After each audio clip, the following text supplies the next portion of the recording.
YouTube va profondément changer dans les semaines à venir. Avec 7 800 000 abonnés, toutes plateformes confondues, et plus de 35 000 pièces de contenu postées ces 4 dernières années, le boss du YouTube game entrepreneurial US, Alex Hormozi, a annoncé qu'il arrêtait la course à la surproduction. I'm going all in on education. Plus de vidéos tout public, plus de vidéos divertissement, plus de vidéos ultra produites. C'est audacieux parce qu'il a beaucoup à perdre. Sa croissance va ralentir, il va gagner moins d'abonnés, moins de vues, et ses concurrents vont peut-être le rattraper. Mais il fait pas cette annonce au hasard, il a un plan derrière la tête. Un plan pourrait lui faire gagner beaucoup plus sur le long terme.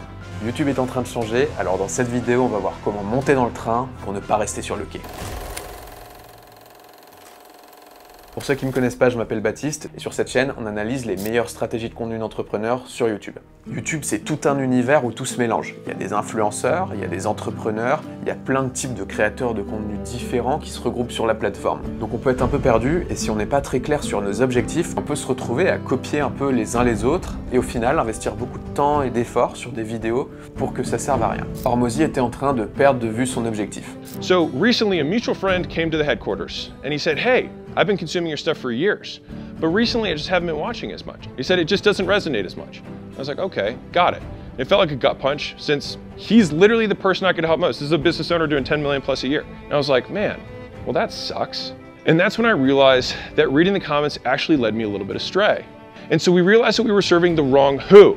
Donc un bon indicateur pour savoir si on a la bonne stratégie, c'est d'écouter le feedback que nous font les gens dans la vraie vie sur nos vidéos. Par exemple, moi, quand je fais des vidéos sur cette chaîne et que des clients m'en parlent ou que des prospects m'en parlent, je sais que je suis au bon endroit et je suis content. Et ça pose une question importante, c'est quoi l'objectif de la chaîne? Est-ce que tu vas être dans une posture d'influenceur, aller chercher le plus de visibilité possible et monétiser ça via des revenus publicitaires, des partenariats avec des sponsors, de l'affiliation, etc. Est-ce que tu vas avoir une posture d'entrepreneur, faire du contenu plus éducationnel, qui va toucher moins de monde, mais une audience plus qualifiée, et qui va créer ton image de marque et attirer des prospects? Ou est-ce que c'est juste un hobby et que tu as envie de t'amuser? Et toujours revenir à son objectif, ça va permettre de réajuster le cap. Par exemple, Hormozi était en train de tomber dans le tout public divertissement, alors que lui, il a une approche business. Lui, son but, c'est d'attirer des chefs d'entreprise, de les aider gratuitement à développer leur boîte via tous ces contenus gratuits, et le jour où ils seront assez avancés, de pouvoir investir dans leur boîte, prendre des parts et les accompagner encore plus. Where we did 90 days of almost no business stuff. We just did more edutainment and entertainment style content, and our views went through the roof, like way up, 2-3x what we're accustomed to. Et donc en prenant un angle tout public, il a attiré beaucoup plus de monde sur sa chaîne, ça a fait des vues, on pourrait penser que c'est bien, mais en réalité, en traquant la qualité de ses vues, il s'est aperçu que c'était pas top. But even with the increase in views, our ad revenue dropped by half. So we're actually getting the wrong people. And I share this with you so you don't have to. Donc au lieu de traquer le nombre de vues, ce qui peut être intéressant, c'est de traquer le RPM, le revenu pour 1000 vues, qui quantifie la qualité de la vue. Est-ce que c'est des vues très qualifiées sur nos sujets, ou alors est-ce que c'est au contraire des touristes?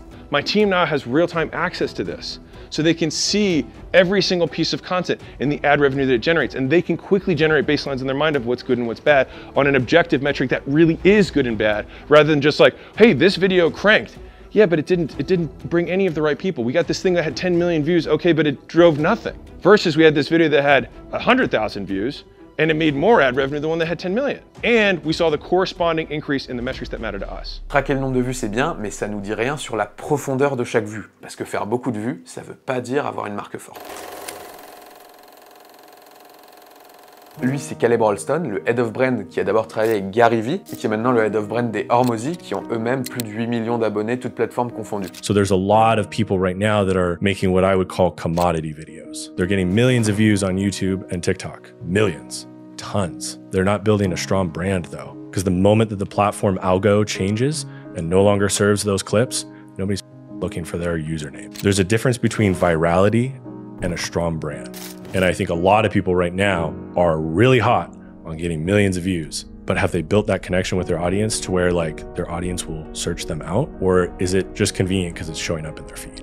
Ce qui peut être très tentant, c'est de prendre les vidéos de nos concurrents qui marchent le mieux et de les copier sur notre chaîne. Typiquement, dans la niche Make Money, ça va être quel est le meilleur business à lancer de zéro, comment gagner 500 € par jour grâce à l'IA, ce genre de conneries. Dans la niche Social Media, ça va être comment gagner 100 000 followers sur Instagram, etc. etc. C'est des vidéos universelles, en fait, on sait que ça marche, et si t'en fais une qui est quali, il y a de fortes chances que ça performe. Le problème, c'est que si on se contente de copier, on va se retrouver avec une chaîne qui est juste un clone des chaînes de tous nos concurrents. Pour sortir de cet océan rouge et créer notre propre océan bleu, il va falloir comprendre ce que ça veut dire d'avoir une marque. I think the reason why a lot of content in our space looks the same is because everybody is watching each other. Instead, I would focus on yourself and create what you feel is right. I think the reason Alex and Layla are so prolific is not only are they incredible communicators, they also aren't watching what everybody else is making. So they're just making what is up here, and that stands out, you know, because it's unique. They're speaking to their experiences and what they have done rather than regurgitating a lot of information that you see online. Le rôle du contenu, c'est d'amplifier la marque. Mais pour avoir une marque, il faut d'abord se connaître soi, sa mission et vers quel monde meilleur on contribue. Par exemple, la mission de Netflix, c'est de rapporter du plaisir dans la vie des gens. Aujourd'hui, ils le font via des programmes de divertissement. Mais si demain Netflix ouvrait un parc d'attractions, en fait, ce serait cohérent et on aurait envie d'y aller. Tout simplement parce que la mission, c'est quelque chose qui nous dépasse en tant qu'individu. Par exemple, si Martin Luther King a fédéré autant de gens autour de son combat pour l'égalité entre les hommes, c'est pas parce que les gens adorent Martin Luther King, c'est parce qu'il est le porte-étendard d'un combat qui le dépasse, qui embarque tout le monde avec lui. Donc pour avoir votre marque, c'est la même idée, il faut avoir quelque chose à incarner. I have 4 questions that I love to ask people to help them kind of figure out their brand journey. What do I want to have happen? And then the next question is, what would I have to be known for in order for that to happen? And then the next question is, what would I have to do in order to be known for that? And then the next question takes you to today. What would I have to learn in order to do the things to then be known for that thing to accomplish what I want? A lot of people want to amplify their brand, but they don't know what their brand is and they don't know where they're wanting to go with it. Une fois qu'on est au clair là-dessus, il va falloir qu'on trouve notre propre manière de l'exprimer.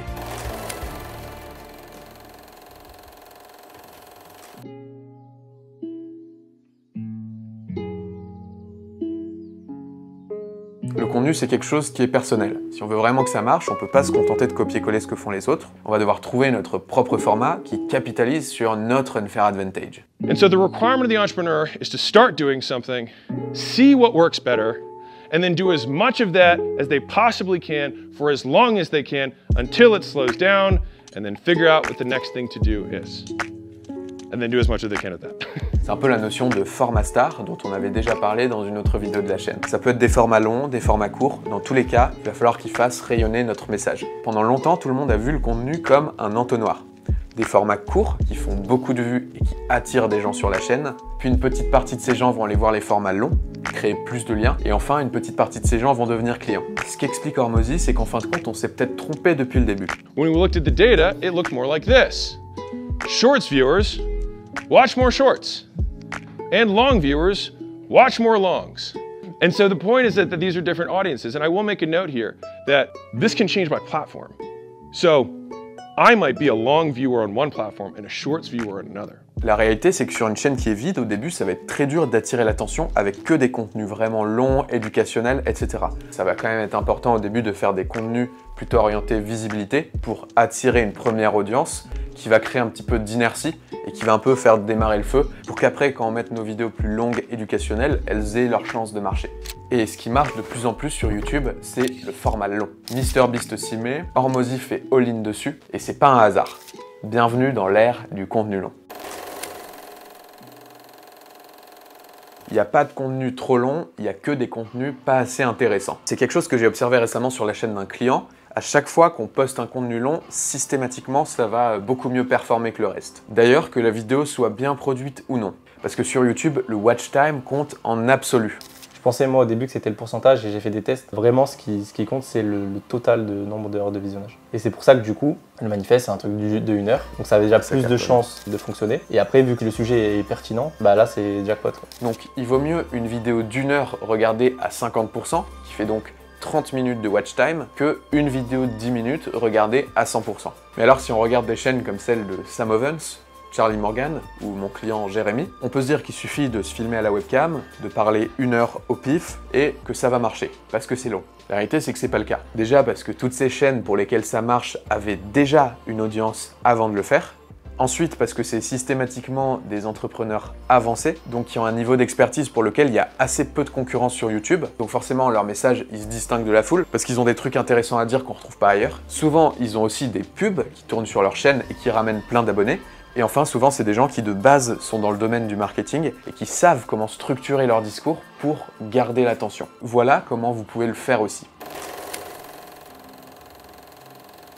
Donc si on veut pas s'embêter à faire des vidéos très produites, aller sur un truc plus simple et que ça marche, il va falloir qu'on travaille soigneusement le copywriting, c'est-à-dire le script de notre discours. YouTube, to me, is writing-based. People ask for a YouTube course, write a newsletter, read it to the camera, send the footage to your editor, boom, you're done. But the secret there is that you need to learn how to write, because the writing, the structure of the words in the newsletter transfer over to the structure of the actual YouTube video. You write a script before you actually read it. You don't just sit down and film a YouTube video and expect it to be impactful. YouTube est basé sur l'écriture. Alex is great on camera, but Alex is actually even better at writing. What people don't realize is like, that's our pillar content. 70–80% of the video is actually just words. And that's one of our best videos ever. Interesting. I mean, I was a little offended because I thought I had a good face, but apparently no one cares. Comment structurer notre discours pour conserver l'attention? La recommandation d'Hormozy est simple, preuve, promesse, plan. And so proof is that you prove that you know what you're talking about. You give people a reason to believe you. The promise is to tell them what they're going to get or learn from the video. And the plan sets the expectations of what will happen next. So let me give you a real world example of this. I started this presentation with data that shows that I've done what I'm talking about. If I went up here and just skipped this part, you might be like, okay, all of this up to this point, why should I listen to you? And you'd be right in thinking that. The promise was what I said you would get at the beginning. I said I learned 6 things that made money and grew my brand that you can use today. And I'm gonna save you $4 million in 3.5 years and you'll just get all the lessons that I learned. That was the promise. And then finally we had the plan. I said, how are we gonna get there? How am I gonna complete that promise? I said, well, there's 6 changes and I'm gonna walk through them. That's the plan. Leading with those things got business owners or the people that I'm interested in to actually better frame and perceive and get educated on the concept that we're talking about. On peut structurer notre discours en preuve, promesse, plan, mais si on veut aller encore plus loin, on peut aussi y ajouter des open loops. C'est un concept en marketing qui nous vient du monde du storytelling. Souvent à la fin des épisodes de série, il y a un gros mystère qui est mis en place, il y a un gros cliffhanger. Ça ouvre une boucle narrative. On a envie de revenir voir l'épisode d'après pour avoir le fin mot de l'histoire. Donc ça, c'est des open loops, c'est un concept en marketing qu'on va pouvoir utiliser. J'ai demandé à Xerius, expert en marketing, de nous expliquer comment ça marche. Par exemple, tu peux dire regarde cette vidéo, restez jusqu'à la fin parce que à la slide 17, tu vas apprendre tel truc. Je vais t'offrir tel truc. Mais avant d'arriver à la slide 17, tu fais une deuxième open loop sur la slide 31, tu vois. Avant la slide 31, t'en fais 2-3 open loops pour la fin. Au final, tu gardes l'attention et l'intérêt du téléspectateur, de la personne qui regarde la vidéo jusqu'au bout. C'est genre 3 méthodes qui marchent pour avoir des clients, voici la 1, voici la 2. Avant de te parler de la 3e, laisse-moi te dire un truc. Donc là, nous, on donne des exemples de choses qui sont pas trop subtiles parce que c'est pour des exemples. Mais si c'est bien fait, tu t'en rends pas compte, à moins que tu sois vraiment un expert, tu vois. Tu sais, c'est comme si je te disais, tu peux devenir riche avec le coaching, genre c'est pas subtil, mais je peux te le montrer sans te le dire, et du coup, ça va pas activer tous les déclencheurs chez toi, genre alerte, arnaque, tu vois. C'est pour ça que la pub de Tai Lopez était extraordinaire. Je suis ici dans mon garage avec ma Lamborghini, mais ce qui est le plus important, c'est pas cette Lamborghini que je viens de m'acheter, ce que le plus important, c'est ma connaissance. Hop, la bibliothèque. Moi, je sais faire du hard teach, mais le problème, c'est que ça vend pas. Donc toi, t'as dit, ok, Jérémy, t'as fait une vidéo full valeur, elle est trop cool, elle apprend plein de trucs aux gens, c'est précisément ce dont ils ont besoin. Par contre, là, ta vidéo, ils la regardent pas. T'as le truc de base où t'apportes de la valeur. Et ensuite, tu as la partie marketing qui fait que on peut garder l'attention. Ils vont consommer cette vidéo et obtenir cette valeur parce que si tu fais pas d'open loop, ils vont pas consommer, donc ils vont pas obtenir la valeur que tu as à leur apporter. Ça, c'est super puissant. YouTube est en train de changer et il est l'heure de monter dans le train. Revenons toujours à notre objectif. Est-on en train de parler à la bonne cible pour les bonnes raisons? Soyons clairs sur notre marque. Vers quel monde meilleur veut-on embarquer les viewers avec nous? Trouvons notre unfair advantage et nos formats stars. Ne nous prenons pas trop la tête sur la forme, concentrons-nous sur le fond et structurons nos discours pour garder l'attention. Et surtout, n'oublions pas que ce qui compte à la fin de la journée, c'est pas d'avoir le plus d'abonnés, mais un message qui résonne dans le cœur des bonnes personnes. Merci d'avoir regardé cette vidéo. Si vous êtes entrepreneur, que vous vendez de la formation, du consulting, de l'accompagnement et que vous voulez accélérer sur YouTube, nous, c'est justement ce qu'on aide nos clients à faire. Si ça vous intéresse, il y a un lien dans la description. Vous pouvez mettre votre email et vous allez recevoir une vidéo qui explique la stratégie qu'on met en place chez nos clients pour fédérer une petite audience qualifiée qui achète chez eux sans y passer plus d'1 jour par mois. À très bientôt pour une prochaine vidéo. C'était Baptiste. Ciao.